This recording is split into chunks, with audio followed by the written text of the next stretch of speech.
Hello and welcome. In this short video presentation, I'm going to be discussing RHIT, what's called entry-level competencies, or for our purposes in this program, your general learning objectives. What we're going to talk about today is the connection actually between two things. One is those learning objectives and what they are and what they mean to you. And two, at what level of comprehension, if you will, that those particular topics should be taught at. Now, the objective or the goal behind this lecture is not to make you educators or to give you some insight into what we do as instructors. No, the general framework, the general message here is that you're responsible for your own learning. And within this program, as you move forward towards your RHIT and your associate's degree, you'll be required to master and to gain a set of established, clearly identified program outcomes, learning objectives. So I want to explain a little bit about that this morning and how something else is connected to that. And that document or that element is called Bloom's Taxonomy. So we'll get to this in just a minute. So that's the reason for this video presentation. But before we go forward, let's make sure that you've got two things in your hand from the Angel Classroom, or whatever software it is now. Thinking about that in the future. So first of all, you'll need this thing here, the RHIT Curriculum Roadmap. And that's in your Learning Objectives folder. Also, there's something in there called Bloom's Taxonomy.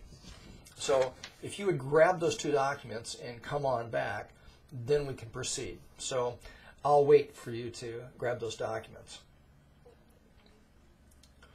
Okay, welcome back. You did pause, didn't you? Okay, welcome back.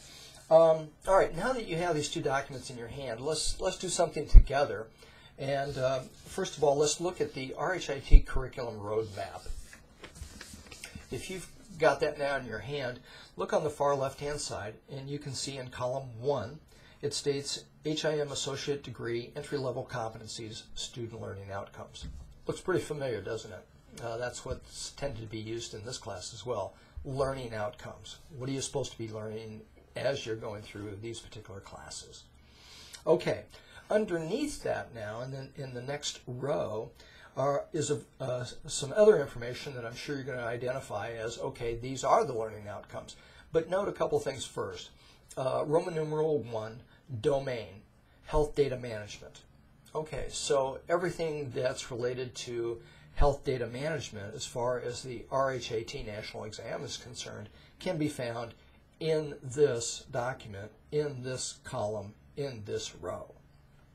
Okay, there are a variety of subdomains or subclassifications, and in this case, Roman numeral 1, subdomain A states subdomain is health data structure, content, and standards. And then underneath that, item number 1, 2, 3, 4, 5, or so on, whatever is involved in the curriculum model. Okay, so that being said, each one of our classes is identified to work or to address a specific learning objective, a global learning objective. So in Roman numeral 1, subdomain A, 3, let's say it's one of the things that we need to teach in a particular class is apply policies and procedures to ensure the accuracy of health data. Okay, example, one of the things we talked about in this class was what? Where does outside regulatory agencies, what kind of data sets are actually involved? Before we could even talk about how to master applying policies and procedures to ensure accuracy of health data, obviously you have to know what health data is. You have to know where it comes from. You have to know how it gets populated in a database. So you need all those background areas. And we'll talk about that in just a moment as well. Okay, so again, in column 1, we've got learning objectives. In row A, if you will. We've got a major domain, we've got a subdomain, and then all the subdomains that are listed below. That's what's going to be taught in that content area. That doesn't mean it's going to be taught all in one class. In fact, we teach a variety of these subjects across classes, believe it or not. They aren't all contained in just one. I'll explain that in a moment. Okay, let's move over to the right-hand side of the form and look at knowledge clusters or circular components. Now, this is actually more into the guts of what we're generally teaching in classes, and these become our course learning objectives, or outcome learnings, or learning objectives. So let's take an example. In the first set there, health data structure, content, and standards, it goes through a variety of bulleted items there, and the first one says data versus information. Obviously, we would have to pick the most appropriate class. Excuse me, my head's getting cut off there. Even though it's not much. Each one of the classes teaches sorry, stuttered there. Let's back up. Data versus information. Data versus information would have to be a topic or content item allocated to a particular class in the HIM program.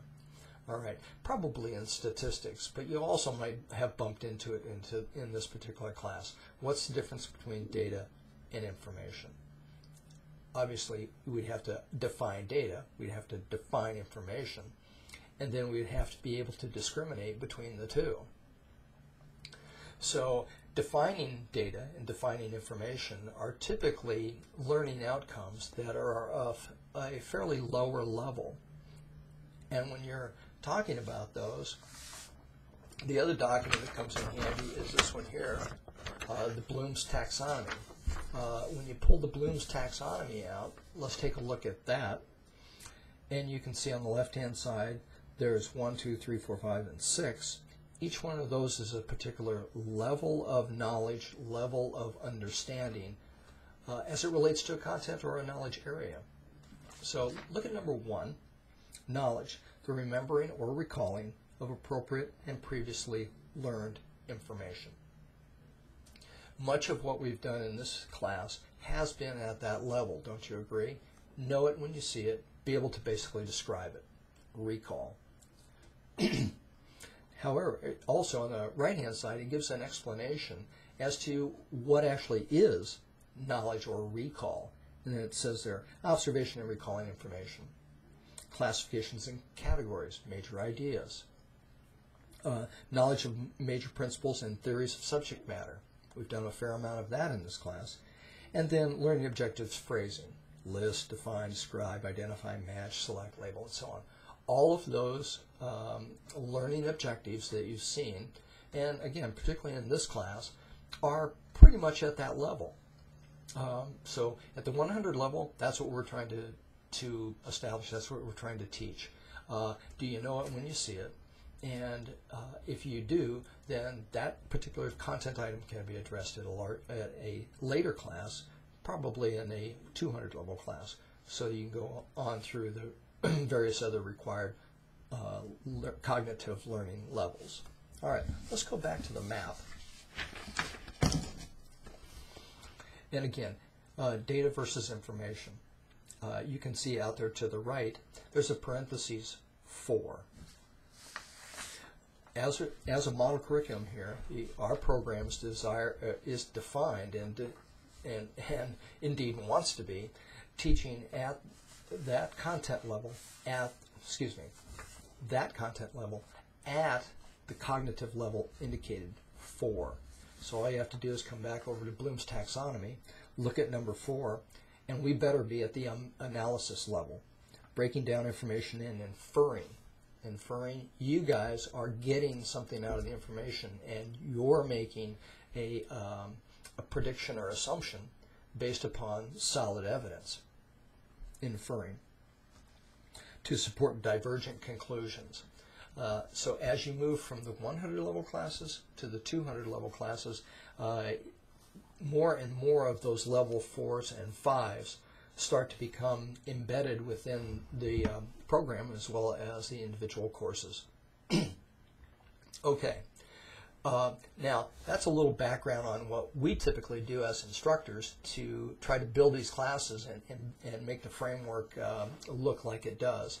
And it is primarily for this, of course, to address specific learning outcomes at the appropriate cognitive level, Bloom's taxonomy, cognitive level, so that you, the student, have the ability to first acquire the information, recall particularly, and then as you move through the program, through the 100 and 200 levels, you start to move towards the level 4 cognitive level as well as some of the 5s. So when you get to 200, it's already expected that you've got all this 100 level stuff done and that you've got it in your bag of tricks. So don't leave this stuff behind. Ever. Okay, so having said that, I would also like to just back up and talk a little bit about the program learning outcomes as far as the national exam is concerned. If you haven't pulled up that document, it's also in the folder this week, what's on the national exam. They do tell you what's on the national exam and what percentage or how much of it is on the national exam. And that's for RHIAs and as well as RHITs. So the material that's out there in our folder is for the national exam as it is composed at the present date, and I'm talking in 2010 right now. So that information is probably going to be good for a little while. When you pull that information up, you can also identify specifically what global outcomes you'll be responsible for at the national level on the national exam and how much you should know. And this information is not secret. It's designed to be put forward. You know, we're trying to be as plain and transparent as we can. This is what you're supposed to know. This is the level you're going to need to know it at. And if need be, you can actually identify each one of these learning objectives from the course content. Now, I doubt that we would want to ship out a crosswalk map because it's quite a detailed and tedious thing to look at. But each one of our classes is broke down to address this RHIT curriculum map or model curriculum. So if you wanted to, I'm sure you could talk to the program chair, and maybe she would be so inclined as to ship a copy out for you. And yeah, that's what we're supposed to teach. So hopefully this particular discussion gives you a little bit fuller vision or a more global understanding of what the RHITs actually do. Now, in this RHIT curriculum map, if you printed out the whole thing, it's 10 pages, so make sure you do it back to back. But you can tell that there are up to Roman numeral 5 global learning objectives. So very briefly, number 1 is health data management. Number 2 is, let me get over to 2.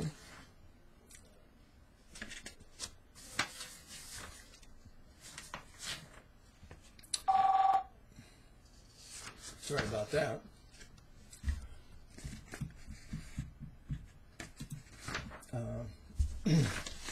Coming.